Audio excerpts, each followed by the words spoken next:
Okay, right. Once again, good morning. Today, I'd like to discuss my report in chapter 6, the title Mythological Considerations. And before I start my report, I would like to pray a good day to my beloved Professor Pastor Glenn Agripo. Thank you for this opportunity to uh, report my topic. No. My topic is about chapter 6, Mythological Considerations. And according research learning outcomes, in chapters aims to help learners understand Christian discipline. In education, aims at biblical foundations and teaching method used in both the Old Testament and by Jesus Christ. We have the first thing is importance of self-control and discipline in education. Self-control and discipline are essential elements of effective education. In Christian education, discipline is not merely about punishments or control, or about guiding learners toward maturity and responsibility and godly character. Very important sa mga, especially sa mga particular Christian education. The first thing is self-control. Kinahanglan mo batong taong kiniiya o kinapulit sa pagkampunan sa kaugalingon. Discipline. The first thing is discipline. In the Christian education is very important. Is self-control and discipline ourselves and help learners how to become a maturity, especially in a godly character. The Christian's maturity is a very essential and responsibility of every teachers in Christian educations, in Christian schools, to teach the children or the student how to become a godly student or godly people. And one of things that is self-control and self-discipline. It is an essential element how effective education. That is the first one. Second one is there are 6 elements there. Sana. The first is self-control helps students. Self-control is help the student how to become mature in Christian spirituality. That is first. The second is manage their behaviors and emotions. So, as teachers in Christian school, you should help the student to manage their behavior and emotions. Dapat makabalo ka sa pagtudlo nila para manage ang ilang behavior, ang ilang emotions when they are facing strife in life. So kabalo sila mag-control sa ilang emotions. Because sa garan ko dili nila makontrol ang ilang emotions, posible nga makahimo sila o mga butang bad things nga makahatag og epekto sa ilang kinabuhi. Muna nga mga maestro or professors in Christian schools kinahanglan nga makabaton sila o pagtudlo in the right way how to manage their behavior and emotions.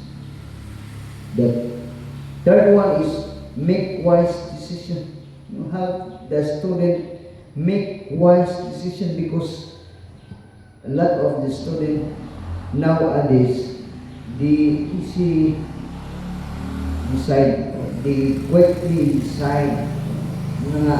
As a professor, as a mentor, kinahanglan ato sila nga tuluan how to make wise decision in life.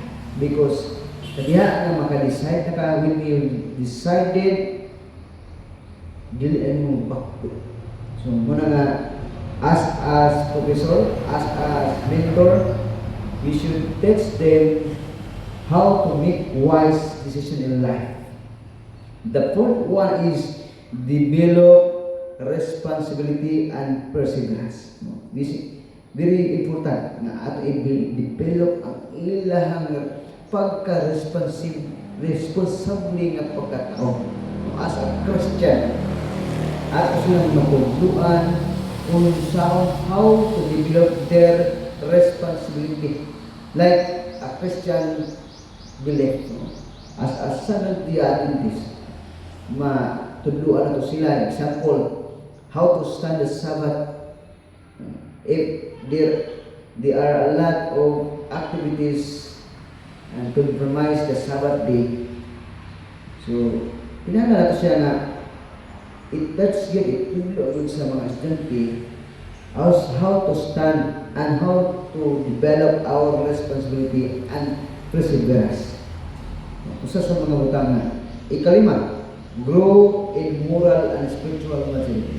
Kinahanglan the need to grow moral and spiritual maturity.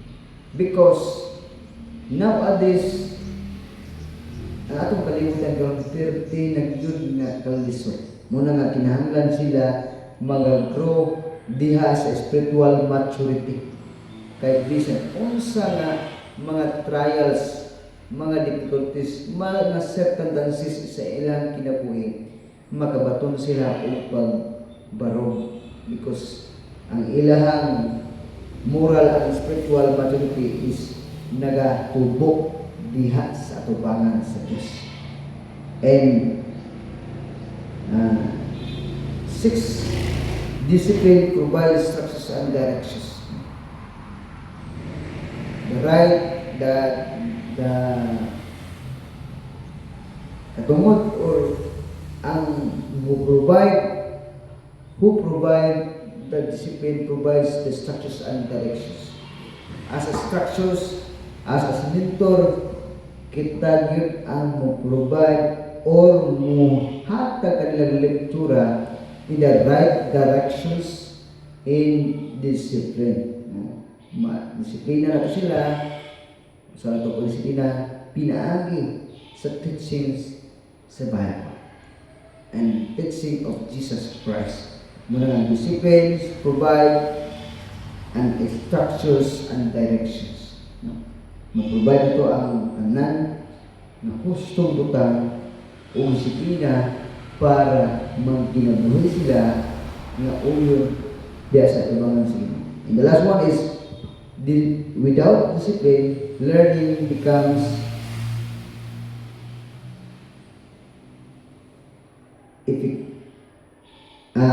kahotik and ineffective. Walay disiplina, ang ilang na learn ng mga butang, dili ka na mahimong epektibo. Muna nga, mahimo lang epektibo mga higala, ingon man sa atong maminaw nini, kung makabaton sila o disiplina diha sa ilang kabulikan pinaagi sa right teaching of the professor or the teacher. Next, Christian education emphasizes internal discipline, where learners are guided to choose what is right because it plays.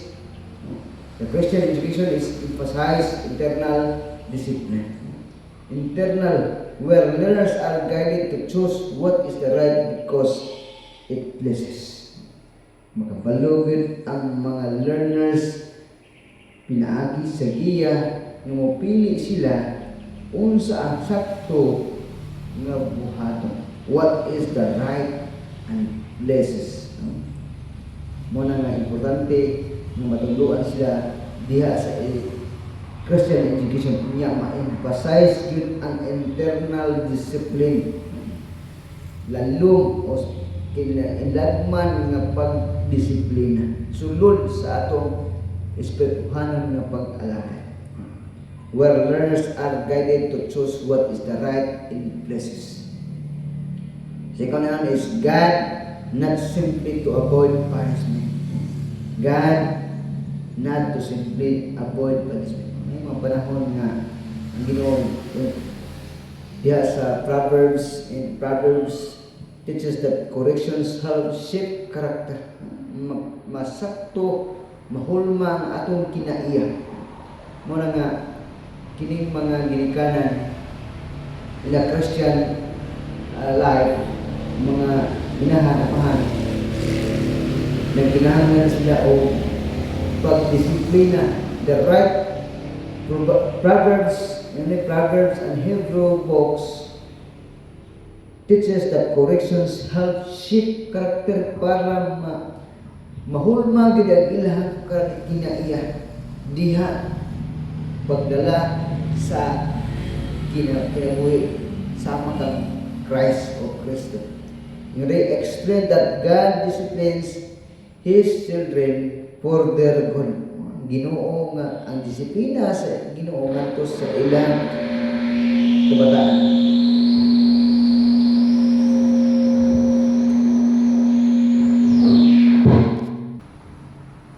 Alright, let's continue. There's something troubles now. Okay, the last one is, therefore, discipline is in education is a tool for growth, not professions. In education, Christian education's discipline is not a punishment. It is a tool for growth.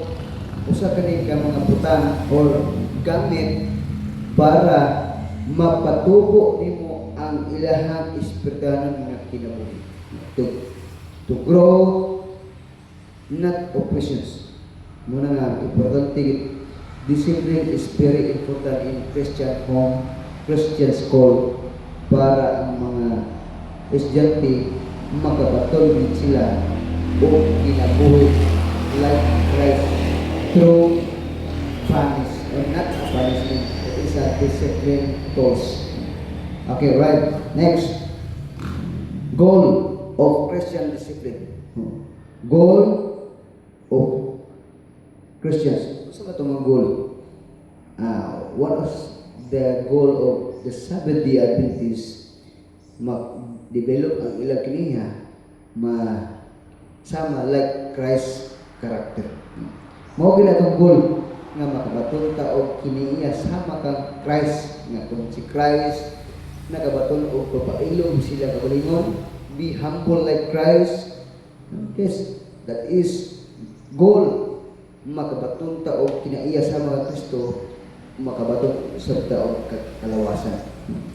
Discipline in education, diha sa ato nga tuluhaan, sa ato pag-eskwela, sa edukasyon, na atay disiplina diha para masama ta sa mga tao nga matinamanon og discipline nato. Next is the primary goal of Christian discipline is character formation that reflect Christ. Like what I said earlier, the primary, ito ang pinagi-primero nga goal sa Kristiyano, the Christian's discipline in character, formation that reflect Christ's character. Ma-reflect nato ang kinaiya ka Kristo. Muna nga sa diha nga ma-reflect na nato ang kinaiya sama kang Kristo mga higala. Mahimo na natin makabensahe niya through the reflection of Christ's character. May kung din mga tao na, Adventist na, turang buta. So, kung makita sa Christ sa pagkinabuhi, madahig ang atong Ginoong nagilala.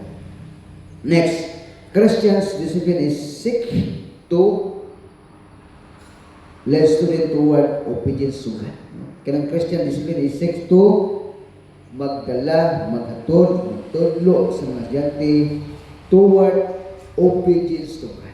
Kanang pagdisiplina sa mga estudyante di ay ihatod ka, dalon ka diha toward to become obedience to God. Mahimo rin kang matinuharon or matinumanon diha kang Kristo sa atong buhay nga Dios. Next is encourage spiritual maturity. Ato gid i-encourage balik-balikon yun o pasabot, i-encourage yun, tabangan din sila ang atong mga estudyante nga magadugo, magagulang, or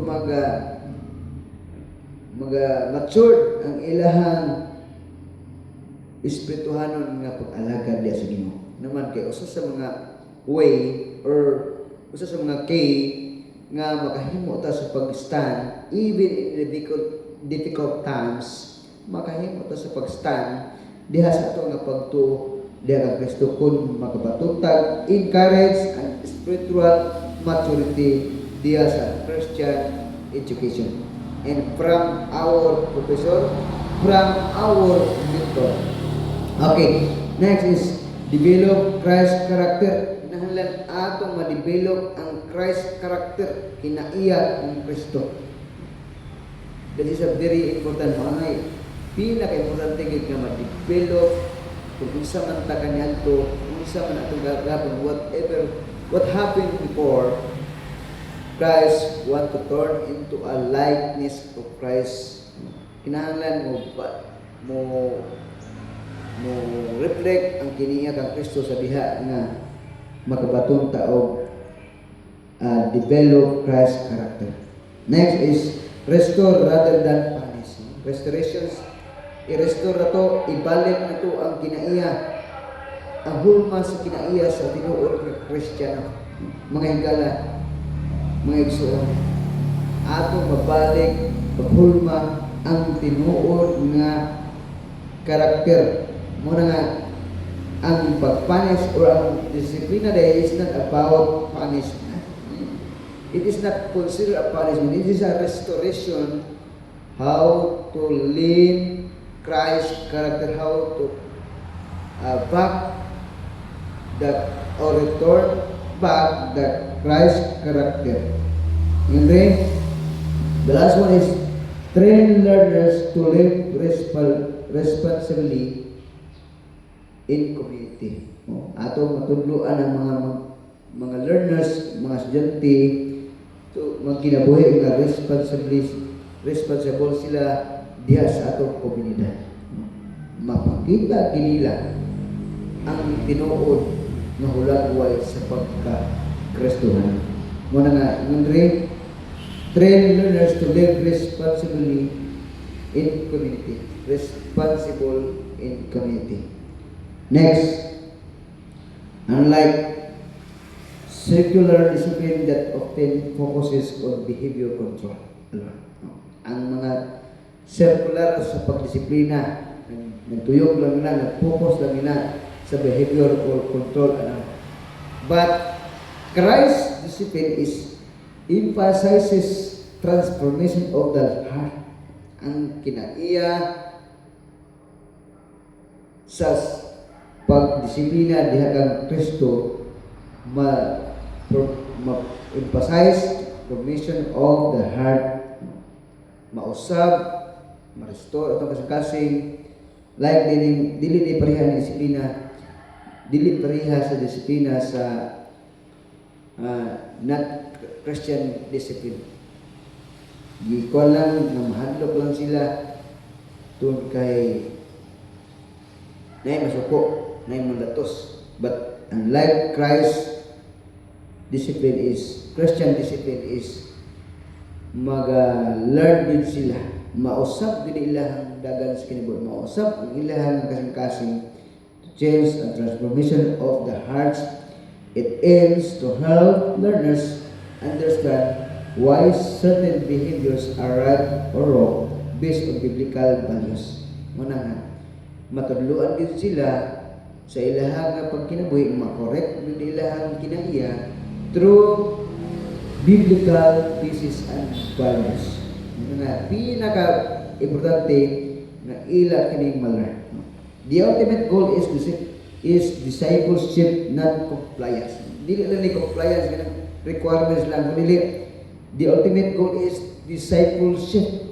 Maato silang matuluan. Like Christ, iyang gituluan ang mga apostoles, gi-discipleship daan niya, usa siya mingad ko sa langit. Iyang pang gituluan daan kay naglakaw niya, na siya training, na siya daan nga master ng operayon sa iyang trabaho. Like sa ato ang kinabuhi, like a Christians in a Christian school, in a Seventh-day Adventist, nagtudlo kita o mga youth, mga estudyante nga mo mapuli sa pagpadayon sa pagbuhat sa balaton sa Ginoo. Munang i-develop, dili ni compliance lang, requirements lang, kundi at is discipleship. Sundo na to ang kinabuhi kung unsay gihimo ni Kristo sa pagtulo sa mga apostoles. This is the all about, that is ultimate goal is discipleship, not a compliance. Next, dynamics of the development of model of discipline. Pinaka-nindot or dynamic na development is mahimo kang model of discipline. Pag nindot ang mga pinalagay sa mga higala, nga kung makabaton na ka, mal-learn na nimo, kinasingkasin nimo, tinunay na yun, mahimo rin kang role model of Christian discipline. Mapailan na to nga ang tinuod na pagdisiplina, mahimo rin kang model diya sa tubangan sa mga tao as a servant.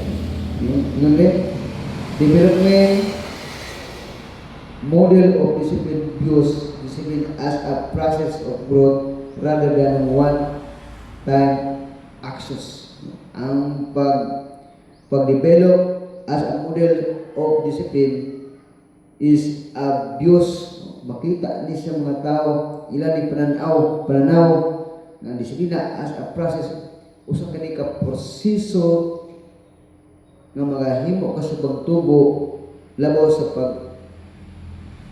time of actions. Latos lang ka, dunungan ka, walay paing na. Kunili, naalay siya usa kani siya pagtubo nga makabatong tao pag pugong sa itong magalingon kining disiplina. This model recognizes that learners develop gradually and require different level of guidance at different stages. Kini nga model is ila ini nato sa mga learners nga ma-develop gradually or require in different level of guidance. Makabatong tawag ng kalalahi ng mga disiplina sa stages sa atong kinabuhi in different form ng mga guidance. Levels of guidance and different stages in life. May importante na mga aksyonan. Kini 5 case dynamic of model. First one is guidance over punishment. Ang pag-guide labaw kini o labaw kini sa mga paglatos o pag-punishment. The teacher acts a mentor. Ang mga maestro, the teachers is act as a mentor. Action sila, buhat sila sama sa usa ka mentor magtutulong. Age appropriate discipline. Expectation match the learners maturity. Kung muna nga ang ilang edad ma-appropriate sa disiplina na po. Depende na po sa ilang edad. Dili po sila kasabot ng latuson. So, mabot na lang. Mga expectation match the learners maturity. Muna ngayon sila na mga tubo diya sa yung disiplina kung makasabot po sila.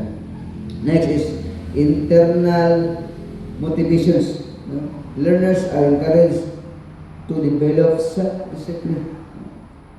Atong mga estudyante matadluan ta nato ba bisan dili na sila balungon, bisan dili na i-disiplina sa mga teacher o sa ilang ginikanan, makabalo na sila sa discipline.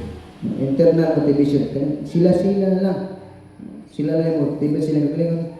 Learners are encouraged to develop self-discipline. Makapaton sila nini nga kinabuhi, kinaiya. So, diha na nag-grow ang ilang na pagtuo diha sa Ginoo. Next is relationship centered.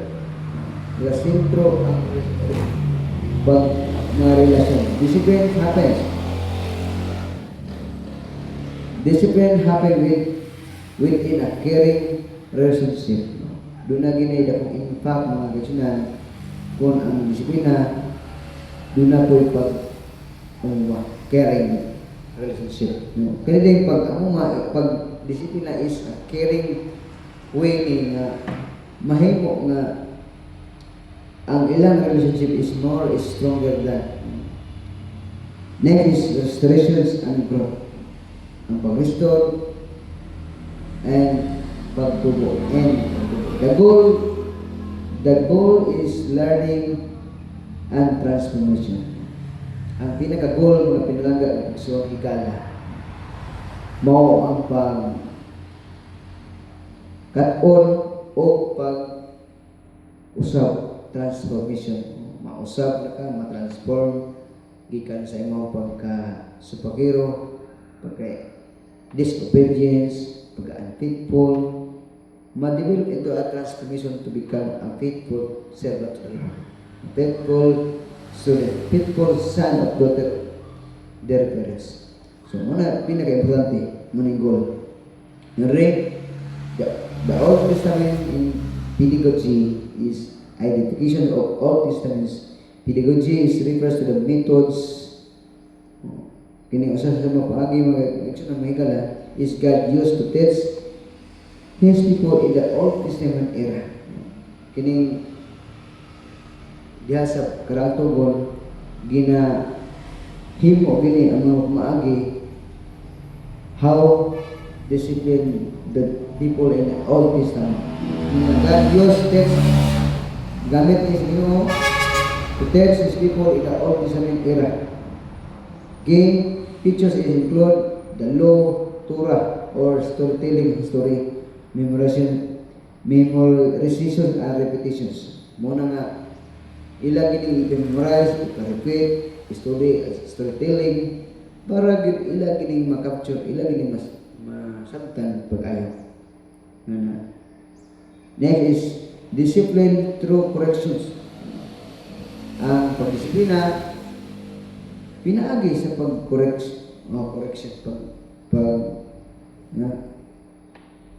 pagbadlo. Community-based learning, parental responsibility in teaching.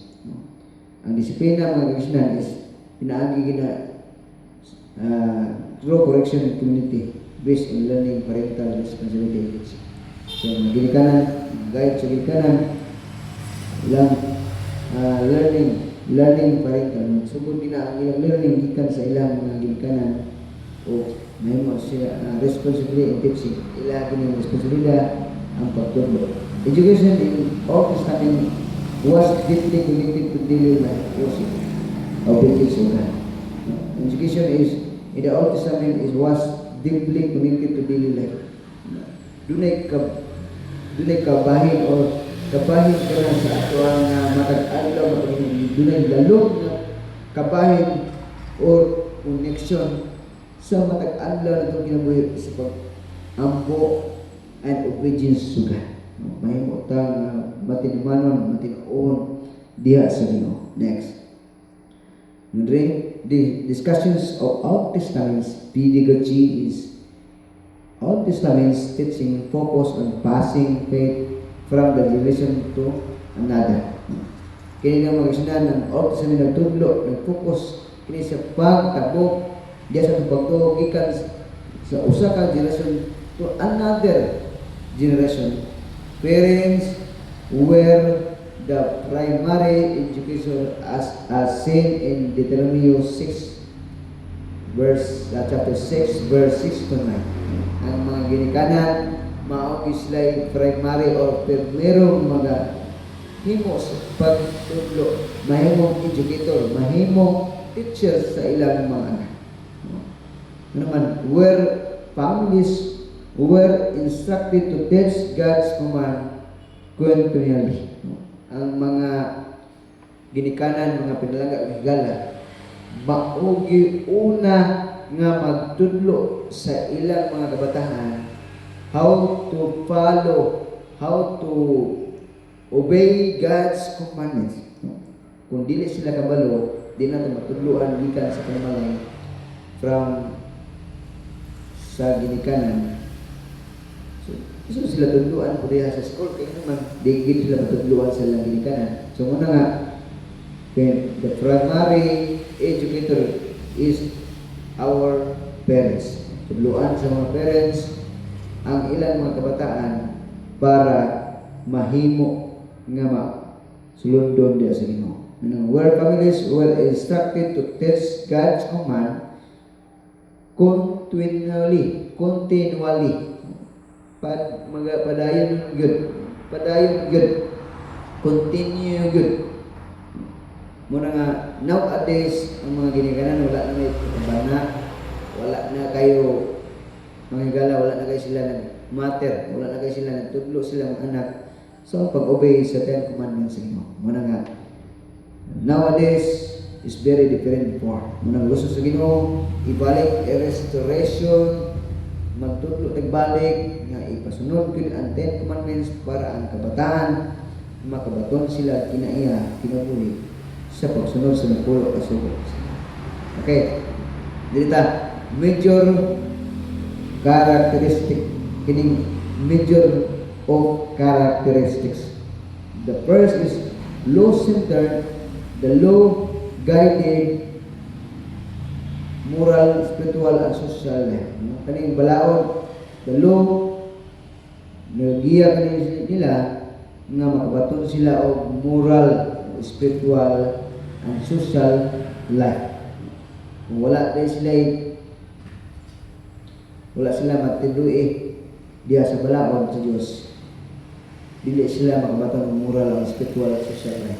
Muna nga very important mga ginikanan, mga igsoon na matuluan ang mga kabataan. Teach them the law of God, the 10 commandments, how to obey the 10 commandments, and explain them what is 10 commandments, and teach them the 10 commandments is very important to obey, to sundon sa mga kabataan. Mga law-centered, the law guidance moral, spiritual, and social life. Muna yung tudlo kanila, makabaton sila maayo nga kinaiya, moral. Okay. Experiential learning. Festivals, sacrifice, and rituals taught spiritual truth. Kini mga atong na-learn gikan sa mga festival or sacrificial or rituals and taught spiritual truths. Nalan nga tinuod ni base ni biblical basis ni. Muna nga ingon rin spiritual truths. Matuluan sila mali nga bitunan. Muna nga experience sila festival, mga sacrifices and rituals taught and spiritual. Muna nga very important na matuluan sila na sakto. Basin nila sundo-sundo ba nila ang mga itawag o spiritual festival sacrifices. Muna nga, very important is teach them spiritual truths. Okay. Next is storytelling. Historical event. They were used to test faith and obedience. Kanang kini storytelling about historical events. Ato sila tudluan. Yung sa example, ito ang mga history kaya ito si Joseph, bisan kitinta si Joseph. Tudluan na ito. Test them how Joseph obey God. than to yung si Joseph nga ang pagtintal dili sala. Sala diha ang paglapas sa balawod.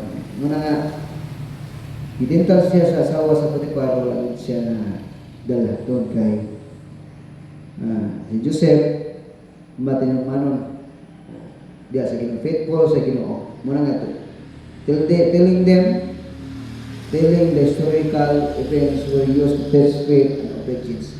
Like Joseph, like Daniel, like Shadrach, Meshach, Abednego, and others characters sa Biblia in a history. Like Job, nakagis Job o daghan ng mga dako ang katalagman sa kinabuhi, yung sakit. Pero wala na po si Job nibiya sa Ginoo. Nagpabilin din siya na faithful sa Ginoo. Muna nga, kung ato na silang tuluan, telling them the history events were used to test them faith and obedience. Next is discipline and corrections. Correction was seen as necessary for wisdom. Kung makita diha na kaning correction is kinahanglan gid siya na ang pagtudlo di ay maghatag kaniya kaala. I-correct siya, i-disiplina siya, test them, anong disiplina siya? What's the reason? What is the reason? Makasabot siya, nagabaton siya o wisdom ka. Next is community involvement. Pag-involve diya sa komunidad. Learning happen in the covenant community. Muna nga, kung involve ka diya sa mga komunidad, learning happen with the covenant community. Nag-learn within the covenant community. Next is Old Testament pedagogy is emphasize obedience and reverence for God and communal responsibility.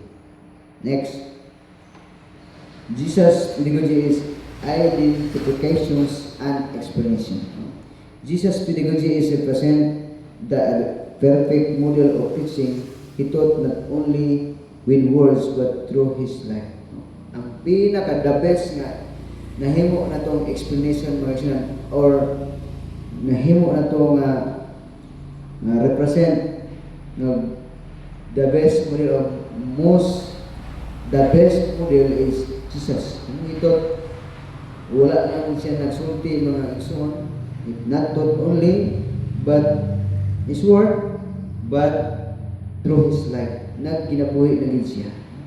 Kita mayroon kita musulti, may kitang wali, unya wala sa tuwang pagkinabuhi ang atong mga giwali. So, yun ito mapakita will never reflect the life of Christ.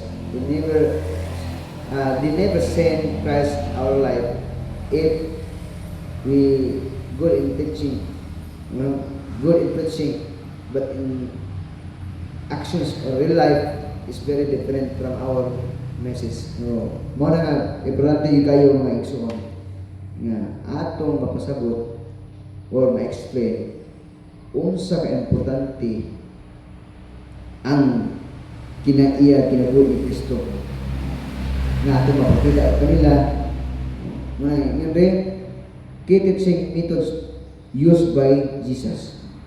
Andre Jesus use parable. Jesus use simple stories. Ginoo magamit siya simple kayo ng mga story. Stories drawn from every life to communicate deep spiritual truths. Parables encourage reflections and personal response. No, nagamit siya og mga story drawn from everyday life and communicate deep spiritual truths through parables and encourage reflections and personal response. Yung questioning Jesus often asks questions to provoke thinking and self-examination rather than giving direct answer.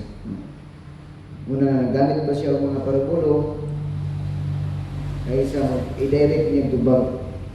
Para ang purpose na is to demonstrate what he taught and his life was a living lesson of love, humility, and obedience. Muna nga, ang Kristo, dili kay siya tanto nga filosofo nga direct, dili niya itubag, gigamit pa niya ang mga sabingay o parable, answer, questioning, and answer, yung siya self-examinations rather than giving direct answers. Muna nga, Jesus demonstrate what he taught and his life was a living lesson of life, humility, and obedience. Nanghimo niya example niya, gihimo niya example ang iyang kagalingon nga mahimong lesson of love, humility, and obedience.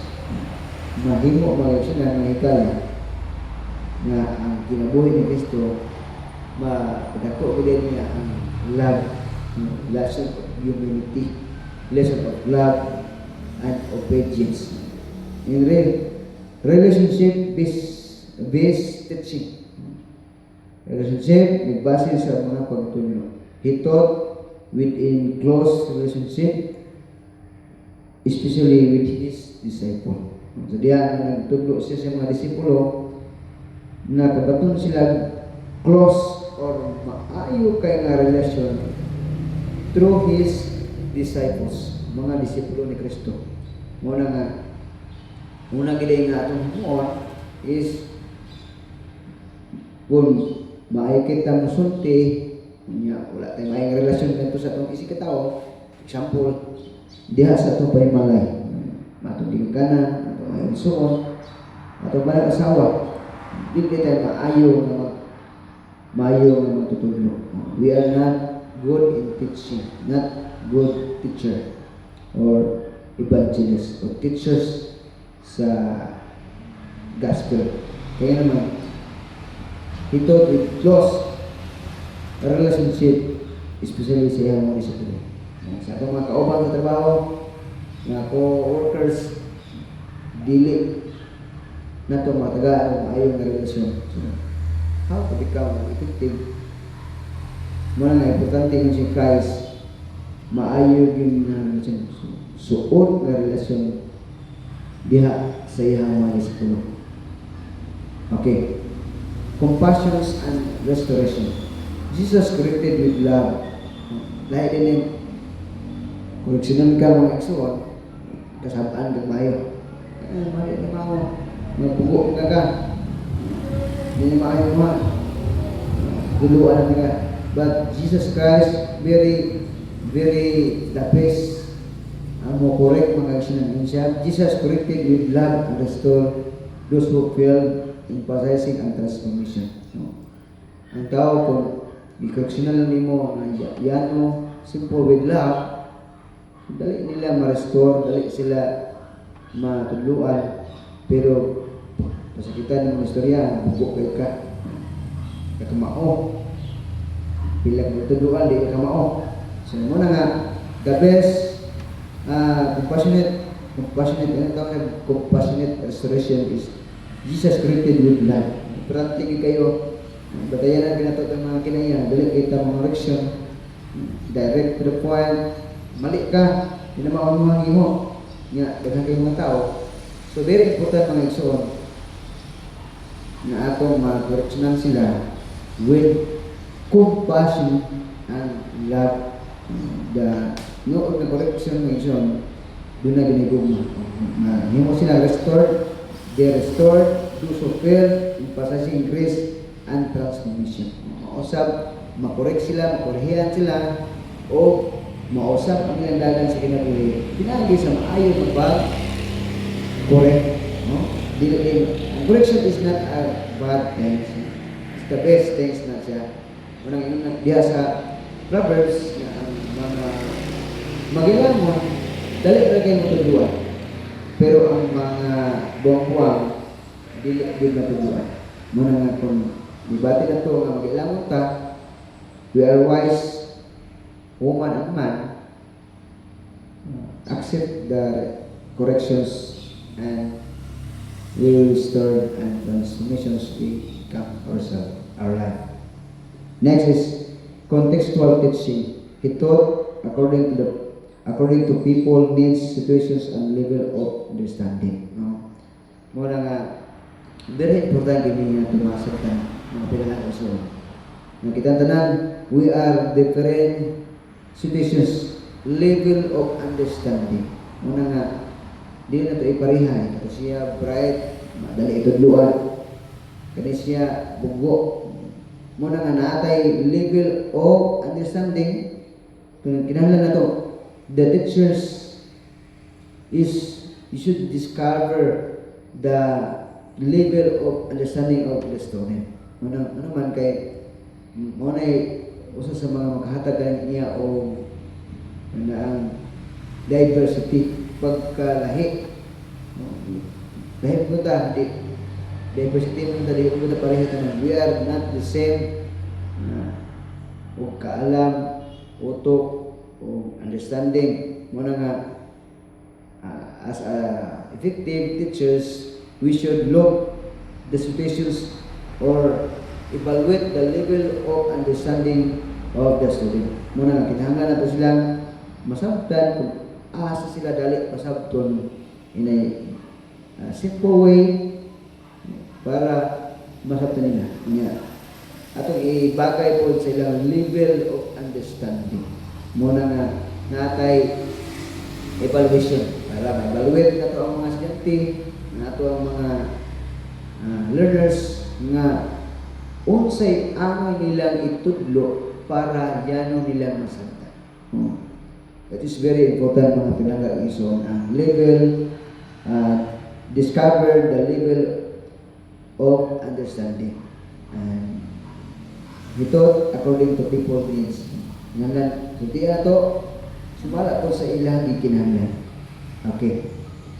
And conclusion mga pinag-ison, hindi, Christian disciplines and pedagogy are deeply rooted in biblical principles. Kining Christian disiplina sa Kristiyano mga ison is deeply rooted. Dili ginato ni gikuha in biblical principle. Mga prinsipyo diha sa balahang kasulatan mga ison. Hindi, self-control and discipline are essential for holistic education. Mao gini pinaka-importante mga ison, pinaka-importante sa mga Christian school. Kining discipline are essential for holistic education. Next is, while Christian discipline aims at spiritual formations and Christ-likeness.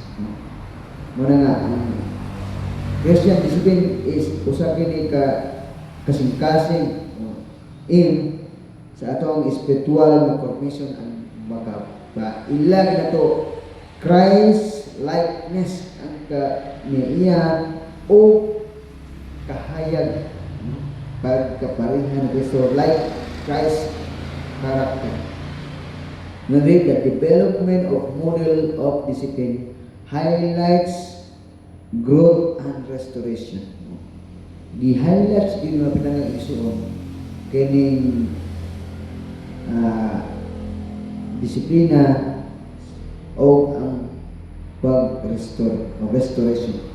The Testament pedagogy is emphasize obedience, community, and faith transmissions, while Jesus' pedagogy is right the ultimate model of loving transformative teaching.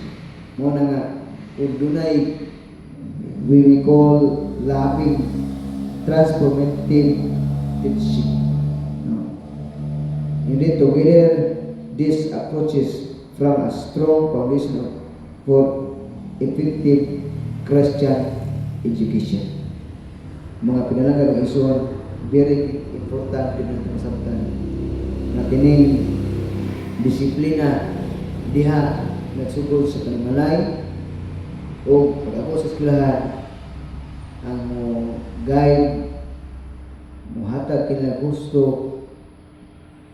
nagiya is ang teacher base sa prinsipyo diha sa Biblia. Muna nga, self-control and discipline are essential holistic Christian education. Siguro, may salamat na makita o maminaw niya na lektura tungkol sa disiplina sa kinaiya o kinabuhi like Christ. Now ko, kita makasabot ng importante kayo na natay self-discipline sa kagalingon. Bisan wala na yung mga tao ng disiplina na to, if we grow and mature, so kita na lang yung disiplina sa kagalingon, and that is personal growth.